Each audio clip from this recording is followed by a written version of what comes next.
Hey there, I'm Julie, and this is the Married to Addiction podcast.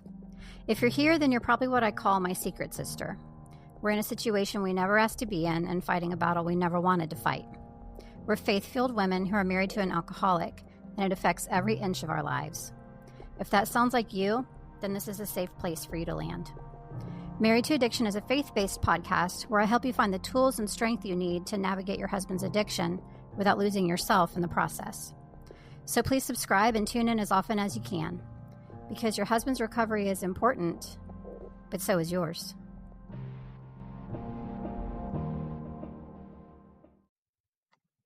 Hello, and welcome into episode 114 of the Married to Addiction podcast.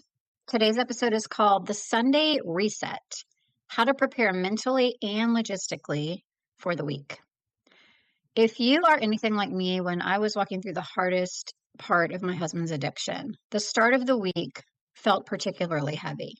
So Sunday afternoon, evening could stir up tons of anxiety for me. My mind would already be racing around the week ahead, thinking about everything that needed to get done, everything I was worried about that might happen, and everything that I wasn't sure that I was going to be able to handle, honestly. So today I wanted to talk to you about creating a simple rhythm called the Sunday Reset. So this is a way to use Sunday as a day of gentle preparation, both emotionally and practically, so that the week ahead feels calmer, lighter, less overwhelming. I know that a lot of you go to church service on Sunday morning, which is absolute best way to start any day, but sometimes after that, the day can kind of spiral.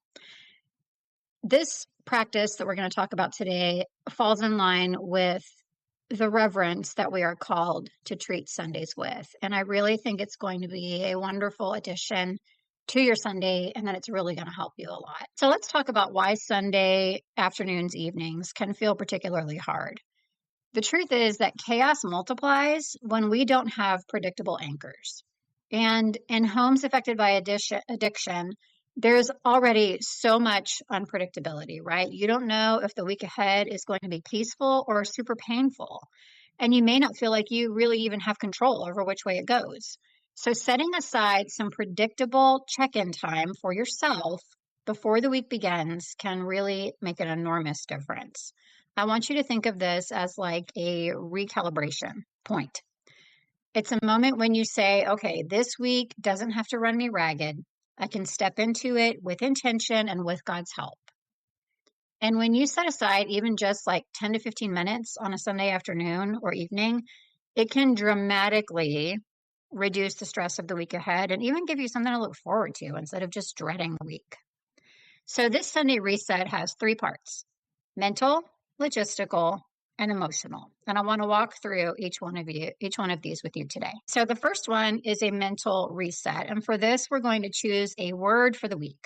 So this is all about aligning your mindset before the week even begins. So for this, I want you to ask yourself, what do I most need to remember this week? Then I want you to choose a single word to help anchor you.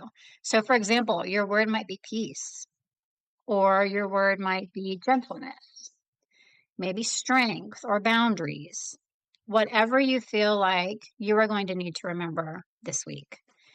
If you can't think of one immediately that feels quite right, go to Scripture. God will help point out something to you that will help you choose a word for this week. Then once you've chosen your word, I want you to be sure to write it somewhere you're going to see it regularly. So I've mentioned before using sticky notes for this. That's a great option. Put one on the bathroom mirror. Put one on your computer. Put one on the dashboard in your car, wherever you're going to see it regularly. You can also put it as the wallpaper on your phone. That's a great thing to do because we pick up our phones multiple times a day, right? The point is here that we're trying to give our mind something to come back to whenever things feel like they're starting to spiral. The second part of the Sunday reset is logistical. So for this one, we're going to look at the week ahead. The point of this part of it is that we're trying to reduce any surprises that are going to add to our stress. So take a few minutes to look over your calendar. What's coming up this week at work, in your personal life? Look at your kids' schedules and calendars. Do they have a lot of sports activities? Do they have scouts? Like, what's going on with them?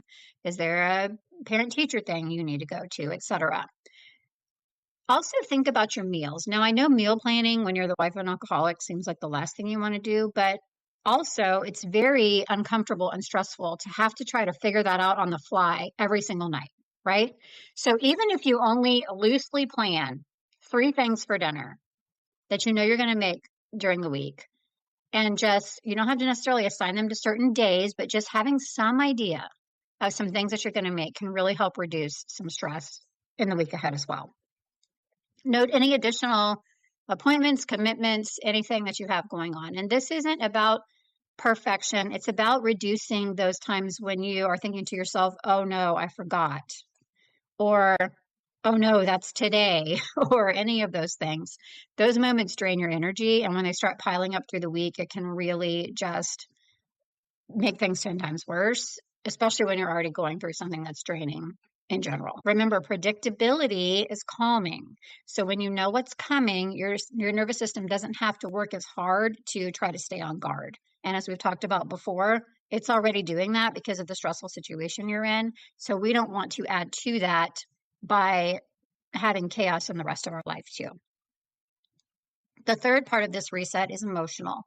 For this one, we are going to identify stress points beforehand and then decide what we're going to do about them. So this part is really powerful. So think about what's coming this week and then ask yourself, what of these things do I already know I'm going to feel triggered or stressed when they come? What are they? And B, what can I do to prepare myself and my heart for those instances? So maybe you know that there's a family event coming up, maybe a dinner out for someone's birthday, and you know alcohol is going to be present. Maybe Monday Night Football is always rough at your house. Maybe there's another day of the week when you feel extra lonely or apprehensive or anxious about something. Whatever it is, I want you to write those things down, and then I want you to pair it with a plan. So, for example, if I feel overwhelmed on Monday evening, I'm going to take 5 minutes away and pause and pray before I respond to anyone, before I react, before I do anything. If I feel overwhelmed, I'm going to take 5 minutes to myself and pray. Or if I get triggered on Thursday night, I'm going to take a little walk, or I'm going to play with my dog for a few minutes, or I'm going to take the kids to the park, or I'm going to text a friend. Instead of just stuffing it down and letting it fester, you have a plan. This is how you can step into the week feeling equipped instead of setting yourself up for just being blindsided over and over again. So the next part of this is we want to create sort of a ritual around this. I want this to be something that is different from the rest of your week. I want this to feel different for you. I want this to feel like something you look forward to. So when you sit down to do this, light a candle, play some calming worship music, make yourself a cup of tea, grab your journal, whatever it is, something that you will feel calm about, that you will look forward to. I don't want this to feel like just another chore you have to check off, because this is not about adding pressure to your life. This is about instead giving yourself permission to pause, prepare, and breathe before a new week begins. So let's recap. If you need to pause to write these things down, please do so, because I really want you to try this in your life. The first thing, choose a word for the week. The second thing, review your calendar. Think about meals, review your kids' schedules, etc. The third, identify known stress points. What's coming that you know is going to stress you out, and how can you make a plan around that? Even if it's something simple. As a matter of fact, be sure to make it something simple so you do it. And lastly, light a candle or play some worship music or something to make it feel special. That's it. Nothing fancy, nothing overwhelming, just a few small steps to bring peace into your heart before you begin the week ahead. When we live with addiction, so much feels unpredictable.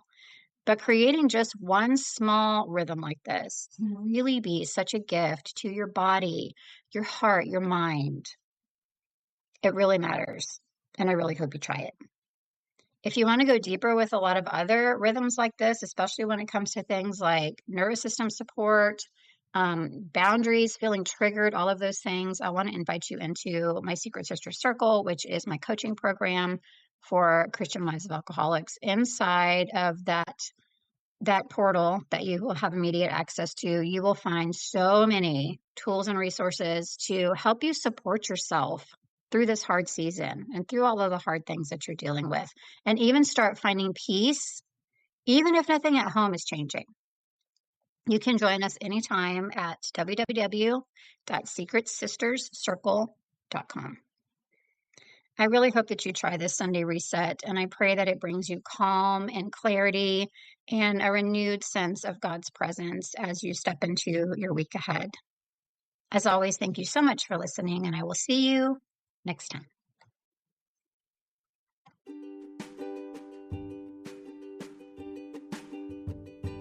Hey, one more quick thing before I let you go today. Do you follow Married to Addiction on either Instagram or Facebook, or both? If not, I would love to have you join me over there. It's a great place to stay connected with everything that's happening with Married to Addiction. I post updates about my podcast episodes, of course. I post about my freebies. I post about my programs. I post encouragement in the way of Bible verses and things like that. I also post just like some helpful little teaching nuggets sometimes too. So I really think that you would get a lot of value out of that as the wife of an alcoholic, and I would love to have you join me on either Facebook or Instagram, or both. You can find me at facebook.com/married to addiction, or just at married to addiction on Instagram. I hope to see you there.